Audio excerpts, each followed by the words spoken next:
잠언이 2주 남았어요. 우리 그동안 쭉 했었는데 벌써 30장이 다가오고 31장이 다가오고 있습니다. 오늘 끝나고 나면 이제 2주간 남은 잠언이 합니다. 아쉽기도 하고 시원하기도 하고 그렇습니다. 잠언을 쭉 이제 강의하면서 제가 알게 된 사실은 잠언이 말하는 그 지혜란 다름이 아니라 이 세상을 정의롭게 사는 방법이라는 것을 알게 되었습니다. 잠언은 결코 우리 개인적인 처세를 말하는 것이 아니라 하나님의 정의를 실천하는 삶을 살아가게 될 때 우리 삶에 찾아오는 것이 평강이요, 하나님의 인도요, 또 행복이라는 것을 이 잠언 우리에게 얘기해주고 있었습니다. 어쨌든 오늘 우리가 오늘 바라볼 우리가 보게 된 29장의 말씀이 그것의 이제 집대성이라고도 할 수 있을 것 같아요. 그래서 오늘 본문의 제목을 저는 정의를 세우는 의자가 되라, 또 정의로운 공동체를 세우라, 일맥상통한 이야기인데 그런 주제를 가지고 여러분과 함께 얘기를 나눠보려고 합니다. 공동체는 정의로 세워집니다.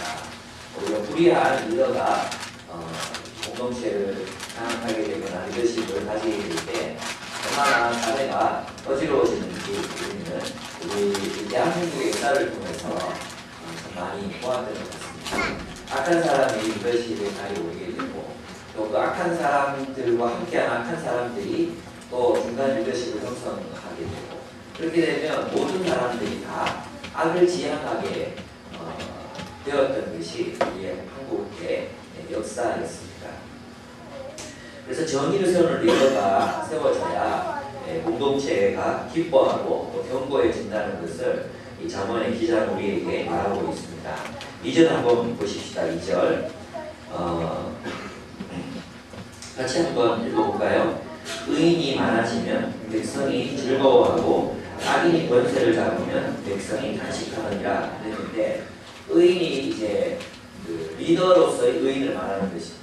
권위를 가진 의인이 많아지면 공동체가 기뻐하지만 그 공동체 안에 악인이 권세를 가지게 되면 그 공동체가 굉장히 힘들어진다는 것입니다. 탄식한다는 것이죠.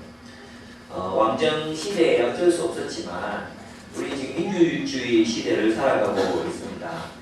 민주주의에서 가장 중요한 것은 좋은 리더를 세우는 것입니다. 우리 때때로 정치에 괴감이 들어서 누가 해도 똑같다 이런 생각으로 정치에 무관심해질 때가 참 많이 있습니다.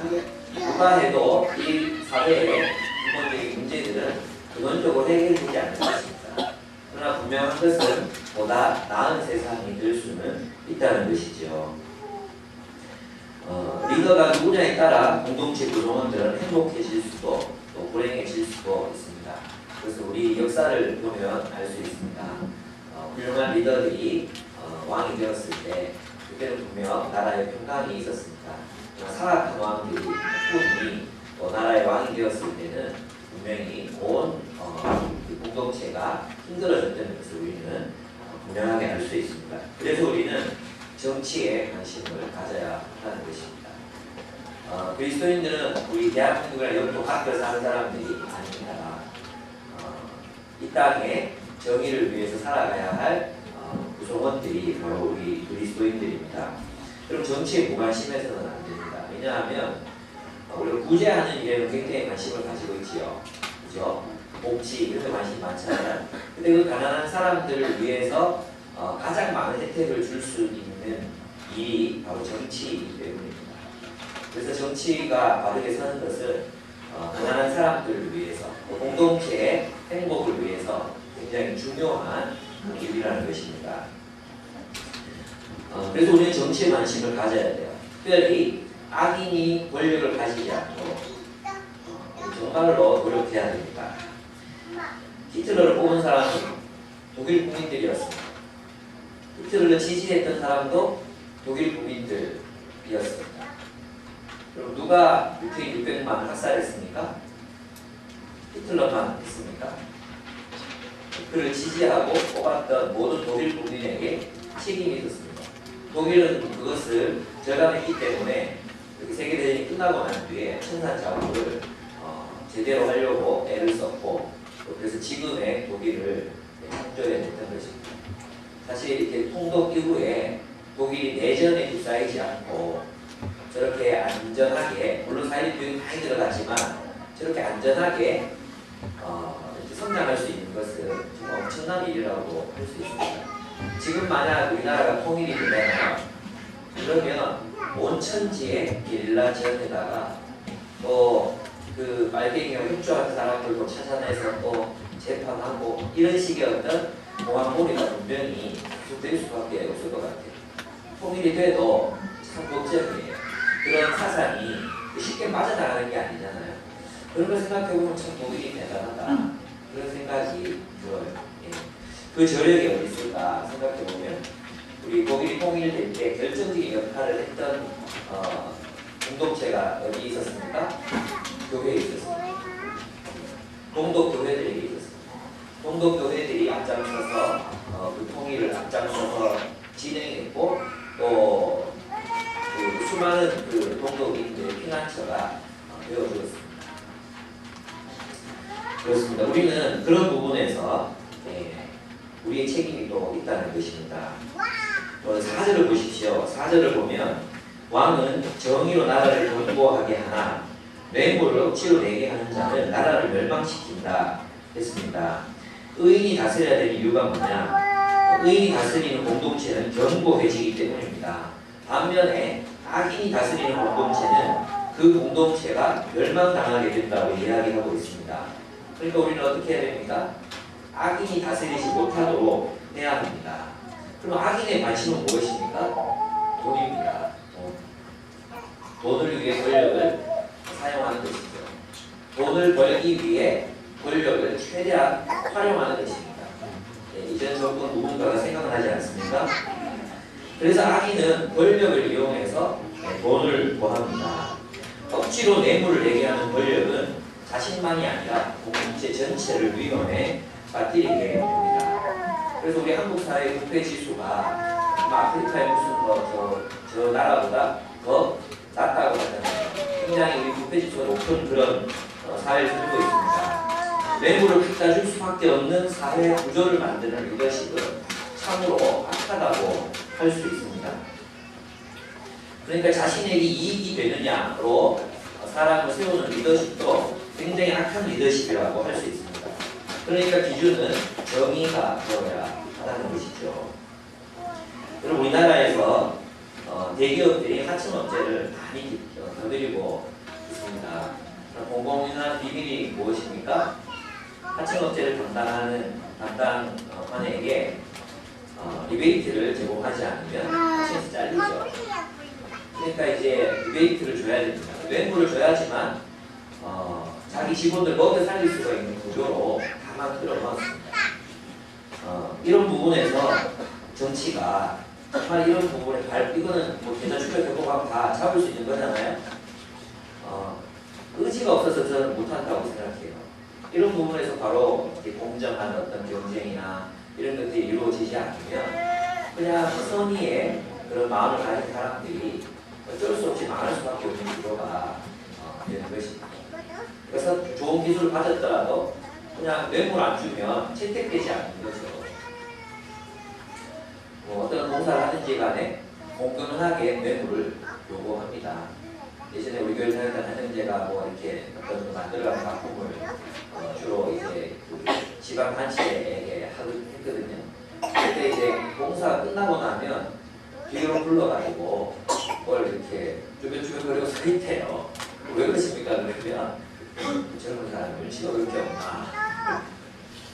액수도 막 불러준대요. 그리고 돈을 안 주잖아요? 다음 공사 때 제외시키는 거죠. 이런 일이 우리 한국 사회에 너무 많이 있습니다. 그뿐만이니까 참 그 기획사의 비리들도 그렇잖아요. 연예 기획사들 보면 성상납을 요구하죠. 얼마 전에 설문조사한 거 보니까 만약에 스폰서가 그걸 잘 키워주겠다고 성상납을 요구하면 어떻게 하려고 할 때 90% 이상의 여자 연예인 지망생들이 케이스를 할 거라고 얘기했대요. 그러니까 이런 사회 구조를 우리 대한민국이 이미 만들어 보았다는 거지. 그 이명박 정권에 대한 많은 의혹이 있습니다. 사실이라고 얘기하지 않았고 의혹이라고 얘기했습니다. 그리고 근거가 확실하지도 않습니다. 그러나 분명히 이제 밝히고 넘어가야 되는 건 두 가지가 있습니다. 해외 자원 개발 사업 그리고 4대강 사업입니다. 사실 작년 4월, 5월 달에 그 4대강 사업을 현대건설이 주도했다는 정황이 다 드러났잖아요. 더 이상 조사가 안 되고 있죠. 그리고 또 원전 수출이라든지 해외 자원 개발 사업을 하면서 계약을 따냈는데 알고 보니까 우리나라 은행에서 굉장한 저리로 그 장기 대출을 해줬다는 거예요. 그러면 어떻게 되겠습니까? 또 뒷돈이 들어가고 우리는 손해보고 또 누군가는 챙기고 이런 괴담이 이제 인터넷상에서 돌아다니고 있습니다. 그러니까 밝혀야 됩니다. 제가 볼 때 익하지 않다거나 탐욕스럽다거나 그런 분은 아닌 것 같아요. 근데 분명히 이명박 정권을 털고 가지 않으면 결코 자신들이 원하는 것을 성공할 수 없을 거라고 생각합니다. 오늘 지금 보니까 이제 그런 얘기가 공기업에 대한 개혁을 이제 정말 과감하게 단행하기 시작했어요. 그 정말 저는 바람직하다고 생각합니다. 공기업이 민영화되는 정말 중요한 공사들이 민영화되는 것은 아니잖아요. 수자원공사 원래 흑자 내는 기업이었대요. 수자원공사가 굉장히 흑자를 내는 기업이었는데 4대강 시작하고 난 뒤에 8조 원의 빚을 지게 됐어요. 그래서 그 8조 원의 빚을 지게 됐다고 해서 그걸 민영화하면 되는가? 그 다르죠. 제가 볼 때는 만약에 누군가가 이 일을 책임져야 된다면 이 작업을 시작한 사람들이 자기 사실을 털어서 맡든지 뭐 그렇게 해야 되는 거 아닌가, 그 걷어들여야 되는 거 아닌가, 저는 그렇게 생각이 듭니다.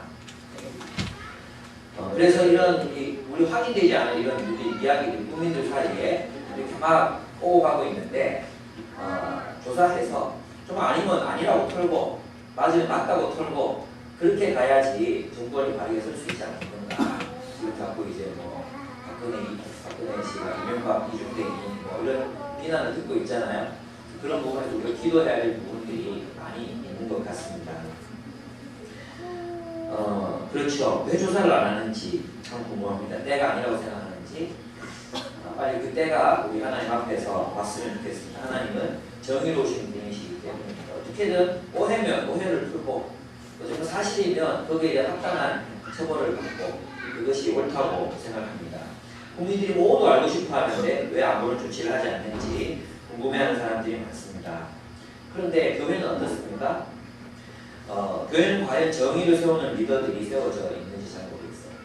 이번에 이제 충남학교에 가서 간사님들하고 또 지역 목회자님들하고 이제 여러 가지 이야기들을 나누는데 그분들도 저와 똑같은 고민이 있는 거예요. 뭐냐하면 그 정말 정치 문제나 사회 문제나 모든 문제에서 이성적인 사람들, 또 상식적이고 정말 이렇게 개혁적인 그런 사람들이 자기 교회 문제로만 들어가면 비상식적이 되는 거예요.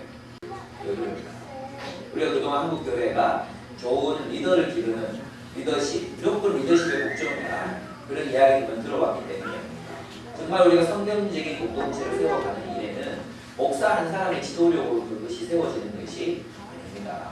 우리 모두가 좋은 팔로워가 될 때 그 일이 이루어질 수 있습니다. 성도들 모두가 성경에 입각한 세계관을 갖고 정말 하나님의 말씀으로 시대를 분별하고 사람을 분별할 줄 아는 시각을 가지셔야지만 교회가 교회답게 세워질 수 있는 것입니다. 그러면 정의를 세우는 리더는 어떤 사람인가가 오늘 본문에 나타나 있어요. 7절 한번 보겠습니다. 정의를 세우는 리더를 우리가 세워야 되는데 정의를 세우는 리더는 어떤가? 7절 같이 한번 읽어봅시다. 시작. 의인은 가난한 자의 사정을 알아주나 악인은 알아줄 지식이 없느니라. 이렇게 말했습니다. 의인은 가난한 자의 사정을 알아준다. 네. 의인은 어떻게 알아봅니까? 그의 관심이 가난한 자에게 있는가를 보면 그가 의인인지 아닌지를 알 수 있다는 것입니다. 예, 교회 리더도 마찬가지입니다. 그가 진짜 의로운 리더라는 사실을 어떻게 알 수 있습니까? 가난한 자, 힘없는 자, 소외된 사람들에게 관심이 있는가. 그 사람이 의인이라는 뜻입니다. 그러나 악인에게 뭐가 없어요? 가난한 자의 사정을 알아줄 지식이 없다는 거예요. 관심 자체가 없는 거죠. 도무지 이해가 안 되는 거예요. 쌀 없어서 밥 못 먹는다 그러면 고기 먹으면 되는데 왜 지금 쌀만 먹고 있을까? 그런 지식 자체가 없다는 것입니다. 그들을 긍휼히 여길 지식이 없다는 것입니다. 그래서 그렇지. 자신의 탐욕을 정당화하기 위한 그런 상식들로 머릿속에 가르쳐 놓았기 때문에 가난한 자들에 대한 관심이 없다는 것입니다. 그러면 누가 악인입니까? 악인은 다른 사람들이 아니라 가난한 사람을 무시하는 사람이 악인입니다. 힘없는 사람 무시하는 게 아니에요. 이런 사람 사귀다 보면 힘 있는 사람들에게 안도하고 힘 없는 사람들을 무시하는 사람들이 있어요. 그들이 악인입니다. 그런 사람들하고는 진짜 연을 닫지 마세요. 줄을 대지 마세요. 정말 우리가 그 의인을 알아보는 방법은 그가 가난하고 힘없고 소외된 사람을 어떻게 해야 돼요? 그걸 보세요. 참 이야기는 부끄러운 일이지만 이 근처 교회들 속에서도 돈 밝히는 그런 목회자들이 많이 있어요. 예전에는 안 그랬죠. 우리 아버님이 얘기해 주시는데 우리 아버님 제 이름을 지으신 이제 그 목사님 이름이 노재남이라고 목사님이세요. 그때 이제 이분은 이제 신방을 가잖아요. 그러면 쌀이나 이런 거 짊어지고 가서 가난한 가정이 있으면 그냥 탁 뜯어놓고 이러는데 그리고 예배를 드리잖아요. 예배를 드리면 나중에 이상하게 문화가 변질돼가 예전에는 가난한 전도사님처럼 학비나 하라고 이렇게 계란도 싸주고 쌀도 넣어주고 이랬는데 요즘 개헌교회 가면 이제 신방을 쫙 돌잖아요. 그것도 교구마다 차이가 있거든요. 수성구 교구랑 저 평기도 교구가 같을 수 있겠습니까? 그러니까 큰 교구를 이렇게 돌면 한 번씩 이렇게 봉투를 찔러 넣으시면 엄청나게 도는 거예요. 그렇게 변질돼서 원래는 목회자가 가난했거든요. 가난해서 아이고 우리 목사님 저 밥 굶고 어떡하나 싶어 계란에 넣어 있잖아요. 그런 시절이었는데 그 목사님은 이제 신방을 가잖아. 그럼 신방 갔다가 이제 자리를 뜨고 가면 방송 밑에 들춰보면 이 하얀 봉투가 싹 들어있고 그랬대요. 그게 우리 한국 교회의 전통의 의롭죠. 그런데 오늘날 너무 우리가 목회자들이 너무 대형차, 이런 차 하려고 하고 중산층 이상의 삶을 고급의 삶을 그런 삶을 살아가려고 한다는 것은 정말 우리가 자본주의라는 이걸 빼고 나면 악한 일입니다. 우리가 그렇게 살아가서 안 됩니다.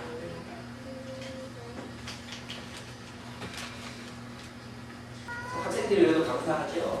근데 여러분 아십니까? 우리 한국 사립대학의 10% 안에 드는 대학들이 전체 국고보조금 4조 원, 1년에 4조 원입니다. 1년에 4조 원을 4조 원에 80% 이상, 90% 이상이라고 알고 있는데 그거를 10개 대학이 다 나눠 가져요. 그러면서 어떻게 하는지 아십니까? 학생들의 등록금으로 부동산을 사고 있어요. 이건 정말 있잖아요. 착취예요, 착취. 교육기관이 영리화된다는 것은 나라가 망해도 이제는 진짜 끝나는 단계예요. 어떻게 그 교육을 우리 다음 세대를 기르는 일을 영리 목적으로 아이들 등록금으로 부동산 투기를 할 생각을 한다는 자체 정말 창조적이라고 생각이 들지 않습니까? 정말 창의적이지 않습니까? 그래서 오늘 우리 한국 사회는 정의를 잃어버리고 있습니다. 어떤 의미에서 그렇습니까? 지도자들이 가난한 사람들에 대해서 관심을 잃어버리기 때문에 지도자들 언제부터인지 모르겠어요. 가난한 자들에 대한 관심이 없어졌어요. 시장 가서 오뎅 먹으면 지가 선이 됩니까? 시장 가서 오뎅 먹으면 자기 선이 됩니까? 나는 정말 기도 정말 이제 목적적으로 기도하려고 해요. 제가 정보를 가야 됩니다. 누군지 저 여러분한테 내가 드리도록 하겠습니다.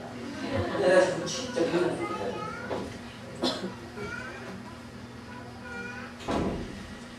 왕은, 즉 리더는 가난한 자를 신원하면 어떻게 된다고 했어요? 14절 한번 보겠습니다. 14절 참 감사해요. 우리 하나님 살아계셔서 같이 읽겠습니다. 시작. 왕이 가난한 자를 성실히 신원하면 그의 왕위가 영원히 견고하리라. 그러니까 리더는 권력은 가난한 자들에게서 권력이 나오는 거예요. 왜냐하면 하나님께서 누구 편이십니까? 가난한 자들의 편이시고. 그러니까 우리 여기서 아멘 해야 돼요. 왜? 우리 편이잖아. 하나님이 우리 편이에요. 우리 편. 하나님이 부자들의 편이 아니라 가난한 자들의 편이십니다. 그래서 우리가 여기 할렐루야 해야 되는 거죠. 그 가난한 자들을 신원하면 그들의 억울한 걸 들어주고 그들의 고통 소리를 들어주고 그들의 마음을 위로하면 그의 왕위가 일어나는 것입니다. 여러분 그래서 우리 그리스도인들은 가난한 자들에게다. 우리 교회가 정말 우리 하나님 다시 일어서려면 부자들에게 입 맞추는 게 아니라 어디로 가야 돼요? 가난한 자들에게로, 그 고통받는 자들에게로 내려갈 때 교회가 다시 설 수 있습니다. 옛날에 고지론이라는 게 있어요. 기독교 고지론. 뭔지 아십니까? 이 고지론이 뭐냐면 고지론의 첨단 주자가 김동호 목사님, 또 정병훈 목사님이라고 하실지 모르겠지만 정병훈 형제 나보다 나이 적어요. 병욱이 가들이 얘기했던 게 고지론이었어요. 그게 뭐냐면 저 고지를 점령해라. 그리스도인들이 영향력 있는 자리에 가서 그리스도인답게 영향력 있게 살아라. 그게 고지론이었거든요. 잘못된 거죠. 지금 그 높은 자리에 그리스도인이 없습니까? 수도 없이 많이 있습니다. 근데 왜 아무 이야기들이 없는지 모르겠습니다. 여러분, 기독교는 그렇게 권력과 결탁할 때 부흥하게 되는 것이 아니라 가난한 사람들과 연대할 때 부흥하는 것입니다. 우리가 여기서 잊어버리면 안 됩니다. 예. 저는 이제 처음에 우리가 멘토링하고 이렇게 걱정이 좀 됐어요. 왜냐하면 이게 잘 돼도 문제인 게 옛날에 우리 쉼터 애들 받아봤잖아요. 쉼터 애들이 10몇 명이 우리 교회로 막 왔었어요. 그죠?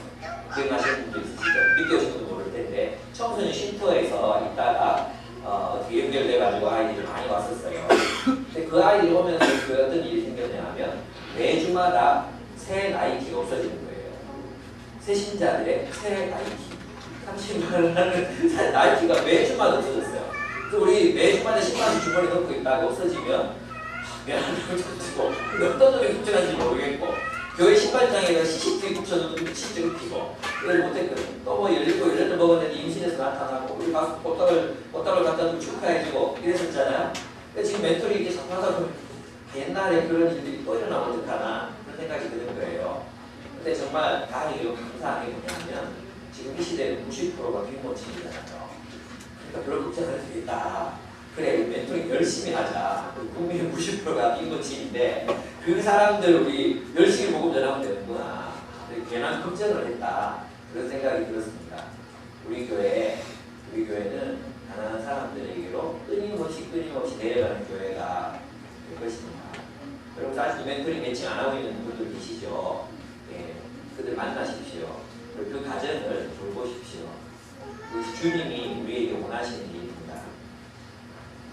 네, 바쁘신 분들 빨리 좀 바쁜 거 끝내고 이제는 가난한 자들에게로 우리 문을 우리보다 더 가난한 사람들 많아요. 문을 돌려야 할 그런 때입니다.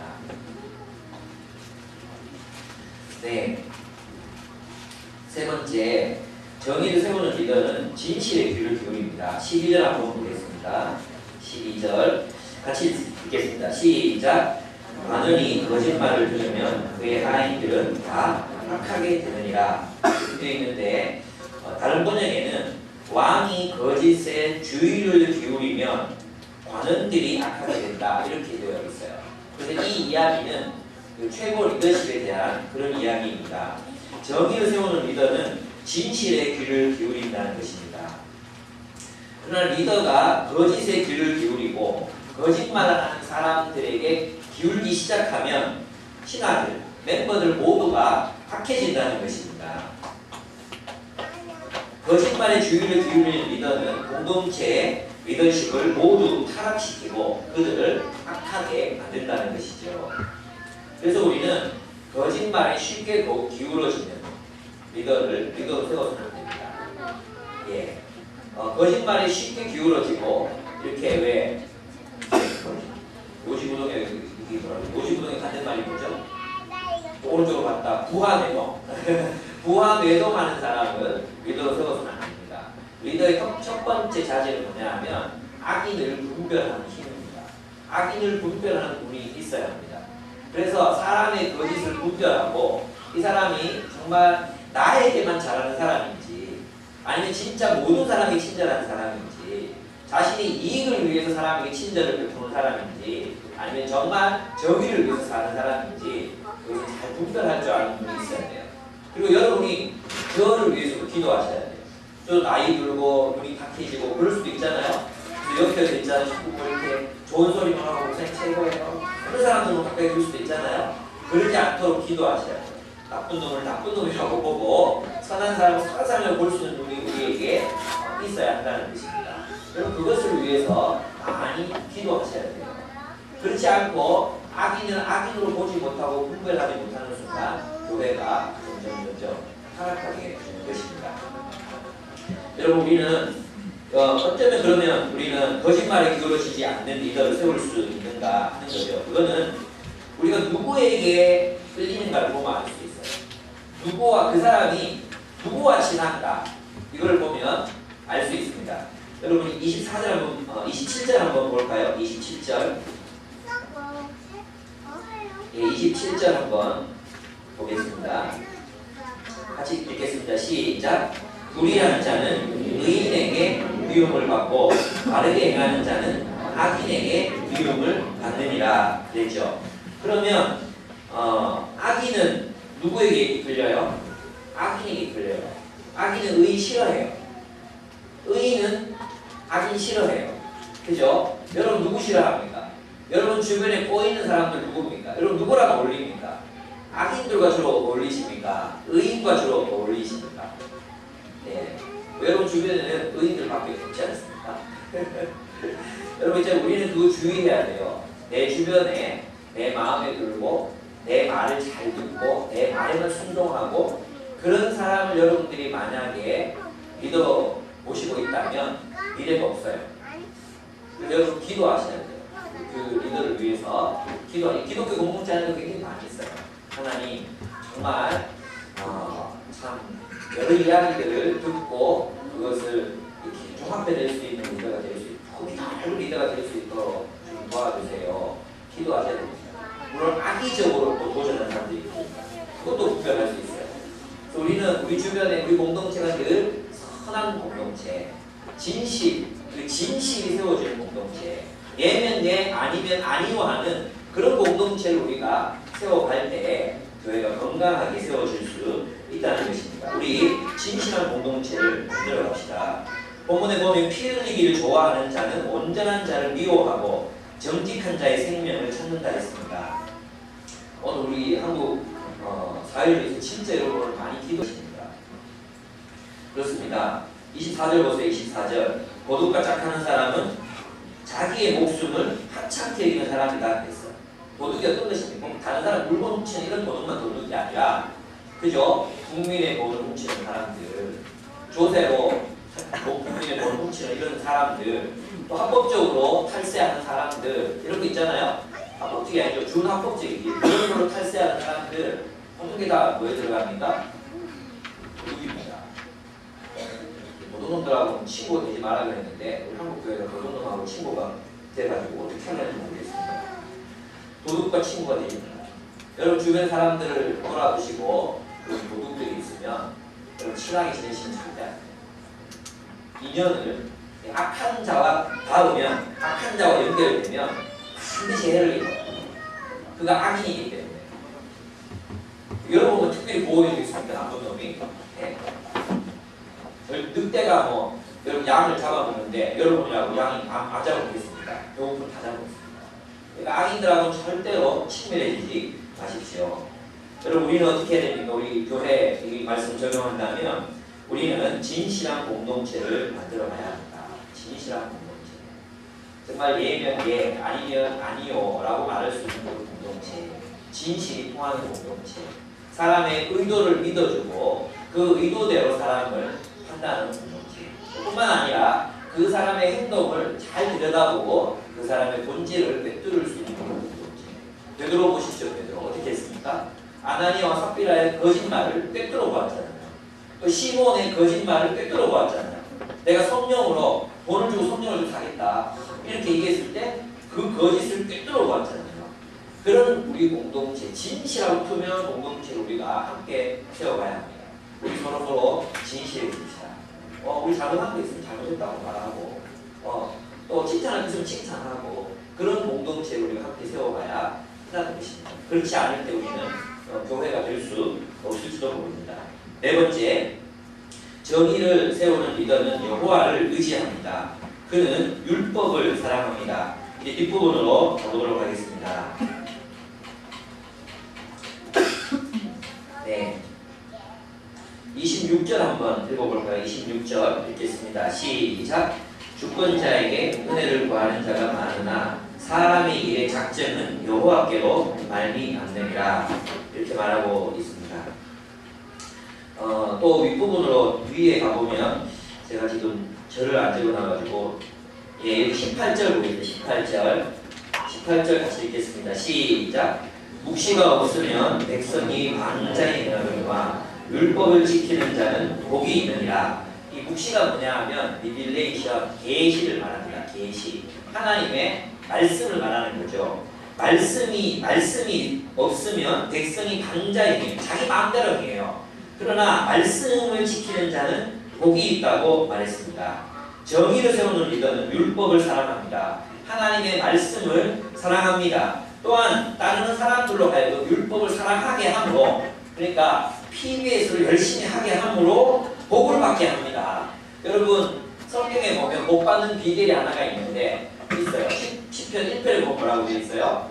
누가 형통한 길을 걷는다 했습니까? 여호와의 율법을 주야로 묵상하는 자로다. 왜 여러분에게 PBS를 하라고 하느냐? 형통하라고. 여호와의 율법을 주야로 묵상할 때 형통한 길이 열리는 것입니다. 누가 성공합니까? 여호와의 율법을 주야로 묵상하는 자들이 성공적인 인생을 산다는 것입니다. 오늘 본문에도 보십시오. 뭐라고 되어 있습니까? 율법을 사랑하는 자가 어떻게 해요? 복을 받느니라. 이렇게 되어 있습니다. 그래서 여러분 우리 공동체 율법을 사랑, 정의는 여호와 하나님으로부터 나오는 겁니다. 정말 신기한 게 뭐냐면 자연법 사상이라는 게 있어요. 자연법. 이게 우리 인간 내면에 있는 건지 우리 밖에 있는 건지 아니면 어떤 형태로 존재하는지 모르겠지만 고대법이나 현대법이나 중세법을 다 연구를 해보면 어떤 결론이 도출되는지 아십니까?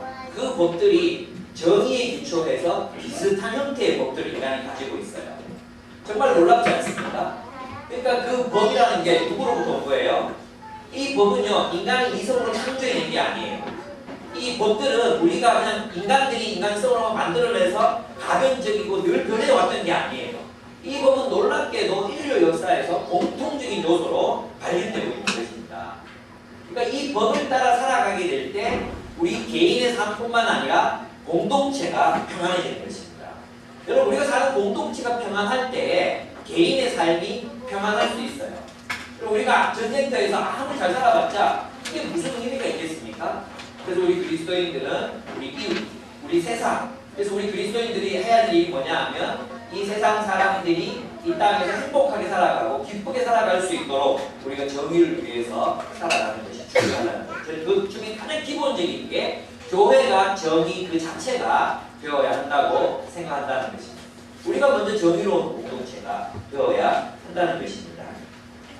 그래서 그 정의는 어디서 나옵니까? 여호와의 율법으로부터 나옵니다. 율법이 없으면 정의는 항상 흔들리게 되어 있습니다. 인위적으로 변개되게 되어 있습니다. 그래서 여호와를 두려워하는 사람들만이, 하늘의 하나님을 두려워하는 사람들만이 올바른 정의를 가지고 살아갈 수 있다는 것입니다. 정의를 세우는 리더는 하나님의 말씀을 사랑하고 그를 따르는 사람들이 또한 하나님의 말씀을 사랑하게 함으로 공동체의 복을 끌어들이는 사람이라는 것입니다. 그 사람이 하지 말아야 될 게 있어요. 뭔지 아십니까? 사람을 두려워하면 안 된다고 했습니다. 사람을 두려워하면 25절 보겠습니다. 25절 같이 읽읍시다. 시작. 사람을 두려워하면 올무에 걸리게 되거니와 여호와를 의지하는 자는 안전하리라 그랬어요. 왜 우리가 타협하게 됩니까? 왜 우리가 진리를 가지고 타협하게 됩니까? 사람을 두려워하기 때문입니다. 왜 목사님들이 성경에 있는 말씀 그대로 그 강도 그대로 말씀을 전하지 못합니까? 사람을 두려워할 때 타협하게 되는 것입니다. 여러분, 그동안 제가 재물에 대한 이야기, 돈에 대한 이야기, 집과 차에 대한 이야기, 하물며 또 게다가 유모차에 대한 얘기까지 했습니다. 제가 여러분에게 정말로 묻고 싶습니다. 제가 하나님의 말씀이 말하는 대로 가르치는 설교자가 되기를 원하십니까? 아니면 여러분들의 감정과 여러분들의 마음을 고려해서 적당히 타협한 말씀을 전하기를 원하십니까?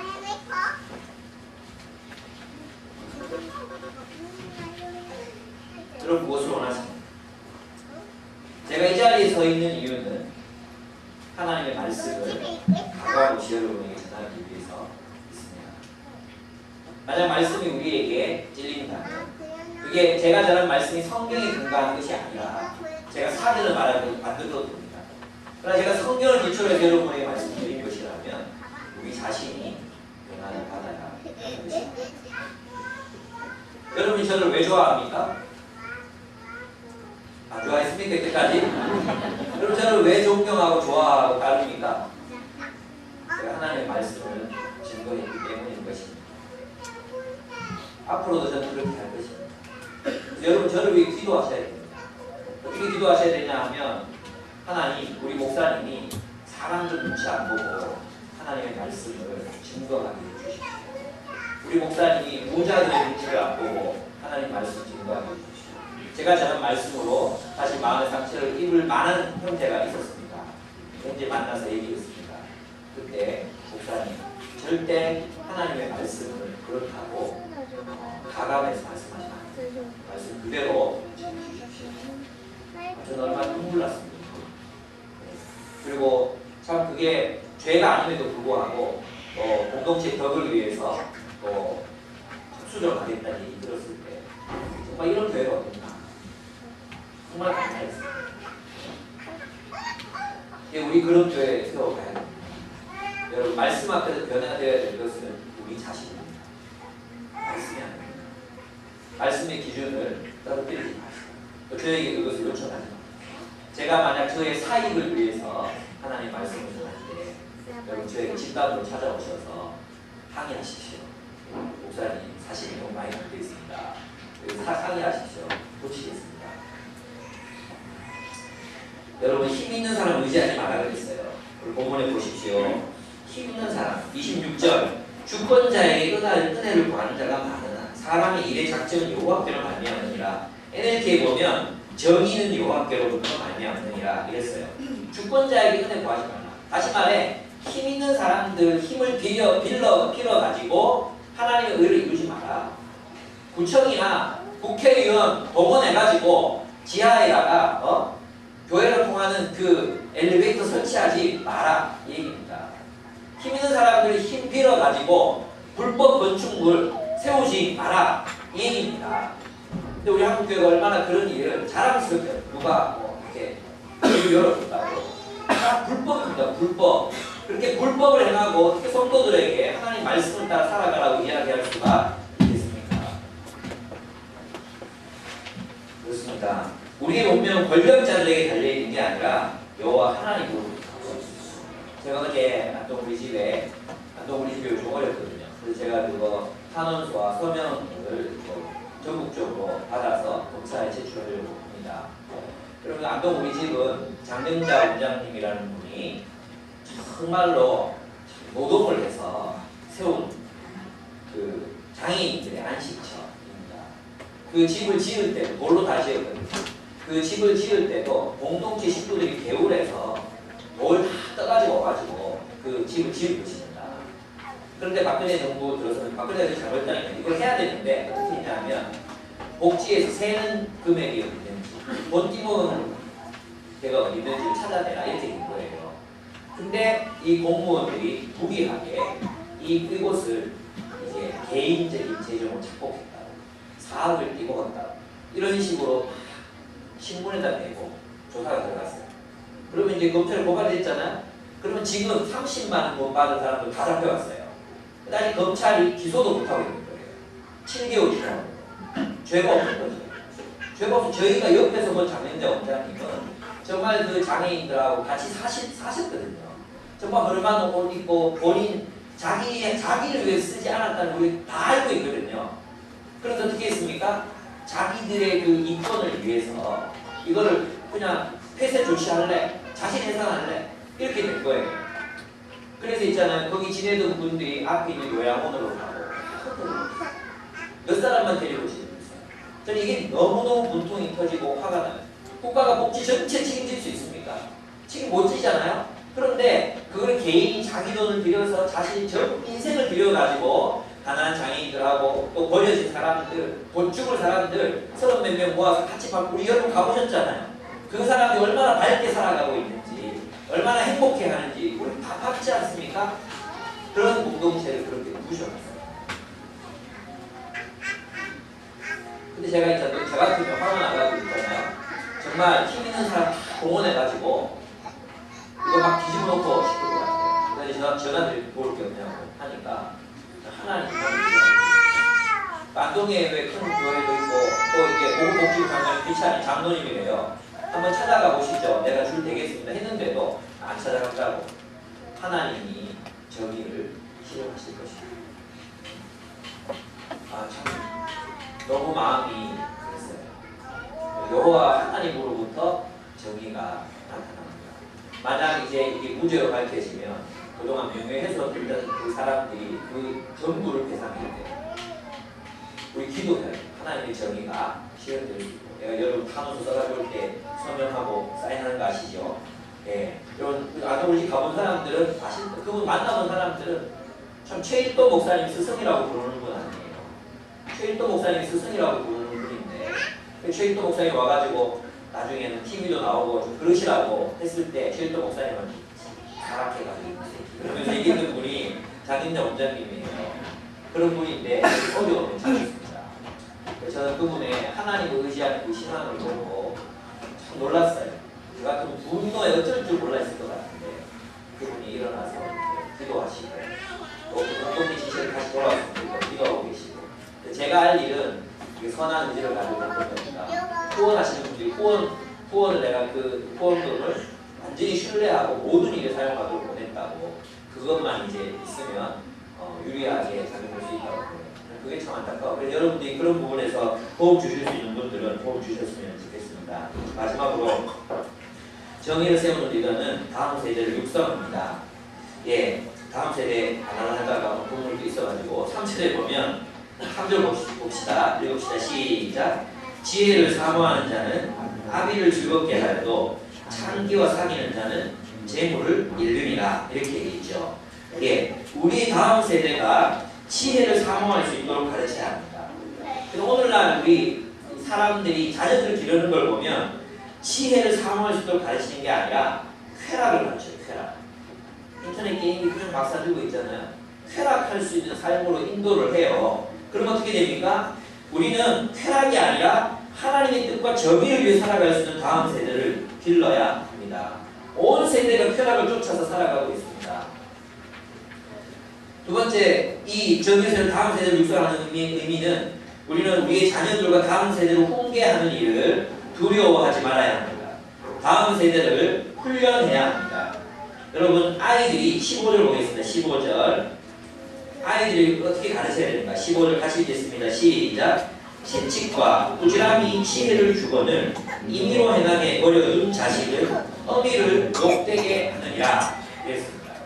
어릴 때 있잖아요. 여러분 자녀를 기를 때 정말 중요한 게 뭐냐 하면 애가 말하기 전에 애를 대야 돼요. 말하기 전에 정말 자식 이게 부모 눈에는 다 보여요. 이게 버릇이 나빠지려고 하면 말할 수 없을 때 때려야 돼요. 그래야 매가 깊이 박혀요. 예. 근데 이 채찍과 이 꾸지람이라 그러니까 우리 뭐 중고등부 애들 채찍으로 때린다거나 그렇게 하라는 뜻이 아니고 이거 뭐냐면 경계를 분명히 하라는 거예요. 경계를 예 아니오를 분명하게 하고 그 다음에 몸에 박히도록 때려야 돼요. 말을 하고 난 뒤에도 정말로 필요할 때는 매를 들어야 돼요. 일관성 있게 해야 돼요. 근데 요즘 부모들은 아이한테 져요. 애들이 때를 쓰거나 애들이 울면 애들이 우는 걸 그렇게 가슴 찢어가지고 아파해요. 애들은 울면서 크는 거예요. 그죠? 근데 우리가 그걸 너무 힘들어한단 말이에요. 그래서 울거나 때를 쓰거나 하는데 했다는 다 해줘. 그럼 누구에게 욕이 된다 그랬어요? 어미에게 욕이 된다 그랬어요. 제가 예전에 한번 우리 현은이 얘기한 적 있죠. 현은이가 초등학교 1학년인데 딱지 한 장을 가져왔어요.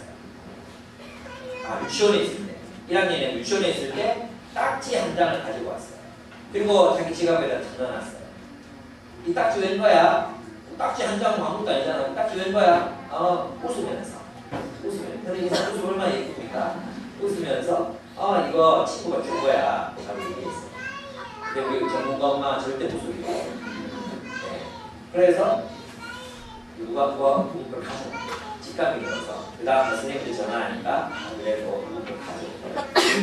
그래서 밤새도록 이제 그 밤에 제가 이 아내한테 제가 그 얘기를 듣고 딱지 한 장인데 그걸 가지고 내가 뭐라고 하면 되겠나 심한 거 아닌가 이런 생각이 들다가도 딱지 한 장이 야한테는 소중한 건데 그럼 나중에 아무거나 부르는 거야. 거짓말이 뭐예요? 그 갈등에서 진짜 잠을 설쳤어요. 그러면 어쩌면 애 펴는 거 쉬운 줄 아십니까? 저 마음이 약해요. 저 정말 여린 사람입니다. 애 때리기 쉽지 않아요. 근데 그날은 때려야겠다 생각이 들었어요. 그래서 아침에 일찍 깨웠어요. 씻고 와! 이런 분위기가 있잖아요. 그래서 얘가 어떤 건 미직미직 끓일 때 멀쩡히 일어나더니 막 씻고 와서 물고 빨자! 물고 가는 거예요. 정말 아버지 밖에 앉아가지고 이 딱지에서 얘기해봐. 그랬더니 친구 걸 가져왔대요. 몰래 가져왔대요. 그래서 제가 어떻게 했는지 아십니까? 예를 들어서 내가 가져와. 평소에는 2대 3대 조금 그 정도로만 때려요. 뭐 학대하지. 근데 그날은 많이 때렸어요. 정말 살이 퉁퉁 부어서 터질 정도로 맞았어요. 그리고 딱지 이 가지고 있는 딱지 가져가라 그랬어요. 그리고 여기에서 제일 좋은 거 몇 장 골라라 그랬어요. 골라서 친구한테 갖다 줘. 그래서 저희 아내가 지혜롭게 선생님하고 전화해서 우리 아들이 그 친구에게 딱지를 보상하면서 사과할 테니까 아무도 모르게 따로 불러가지고 이렇게 해달라고 했어요. 그 선생님 지혜롭고 따로 불러서 얘기를 하는데 그래서 미안해 이거 내가 몰래 가져가서 하고 이제 딱지 주고 지가 가지고 있는 좋은 딱 이것도 네가 선물할 테니 네가 가져 이러는데 괜찮아? 이러고 이제 같이 그냥 아무 일 없었다는 듯이 가지고 가서 놀았대요. 그리고 나서 집에 돌아와서 훈장처럼 자기 허벅지에 쭉쭉 나 있는 아빠가 때렸어 이러면서 이제 보여주는 거예요. 근데 그 때려서 할 때 그 느낌이 아빠가 밉다는 게 아니라 아빠가 참 자랑스럽다. 아빠가 참 좋다. 아빠가 너 왜 때렸어? 아들 잘해라.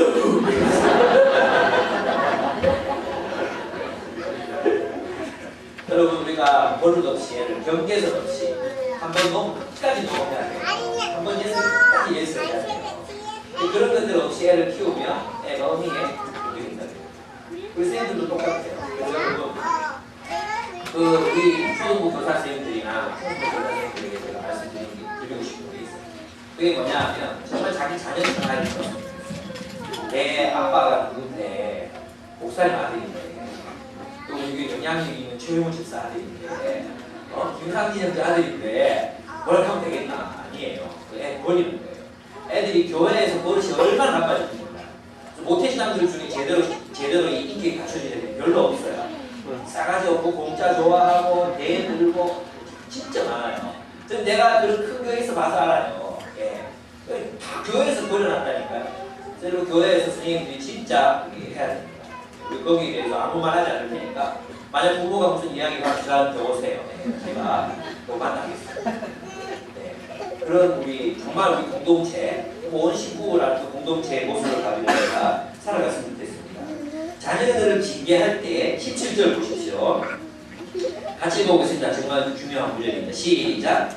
내 자식을 징계하라. 그리하면 그가 너를 평안하게 하겠고 또 내 마음에 기쁨을 주리라 했습니다. 자녀들을 징계할 때 그가 우리에게 기쁨을 줍니다. 이 징계라는 단어는 디시플린입니다. 훈련하라는 뜻이죠. 훈련. 반복적으로 가르치라는 뜻입니다. 우리는 자기 자녀들이 우리 다음 세대가 자신의 욕망을 위해서 살아가고 쾌락만을 추구하는 그런 다음 세대를 훈련시켜서는 안 됩니다. 우리는 분명한 경계를 가지고 예와 아니오를 가르칠 수 있는 그런 공동체가 되어야 합니다. 우리는 정의를 세우는 다음 세대를 육성해야 합니다. 사실 우리 한국의 정치 문화가 단시일 내에 바뀌지 않을 것입니다. 왜? 대중이 무식하기 때문입니다. 그렇지 않겠습니까? 그래서 우리가 다음 세대를 정말 하나님의 말씀을 따라 잘 양육해야 됩니다. 특별히 이 세상을 바라보는 눈을 가르치고 정의를 가르치고 분별할 수 있는 지혜를 가르쳐야 합니다. 교회 안에 가둬놓고 그런 그냥 막 보고만 받는 그런 아이들이 아니라 정말 하나님의 뜻을 분별할 줄 알고 선악을 분별할 줄 알고 선한 공동체를 세울 줄 알고 정말 또 선한 사람들 교회 앞에서